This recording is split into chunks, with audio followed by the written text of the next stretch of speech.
Ernest Muçi po shkëlqen me Trabzonsporin ku në 3 ndeshje ka shënuar 5 gola. Mesfushori i kombëtares shqiptare është i huazuar nga Beşiktashi ndërsa mbetet për to parë do të paguhet që t'i blihet kartoni.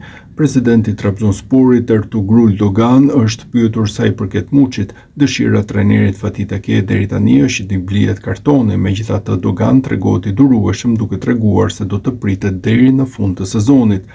Muçi, ashtu siç kam thënë më herët, është një lojtar që ekipi ynë i skautëve e kishte vëzhguar, por nuk e morëm dot për shkak të kostos. Ne bëm një ofertë më të ulët. Edhe Fatih Tekke e kërkoi dhe ngulmoi për këtë çështje, ndaj e morëm në formë huazimi. Në fund të sezonit, nëse stafi teknik thotë që ta marrim, do ta marrim. Përndryshe nuk do të veprojmë. Në fund të fundit do t'i pyesim ata. Shifrat janë të qarta. Shumat që ka paguar Trabzonspori janë të qarta. U shpreh presidenti i klubit turk. Klubi duhet të paguajë 8.5 milion euro që të sigurojë kartonin e Muçit.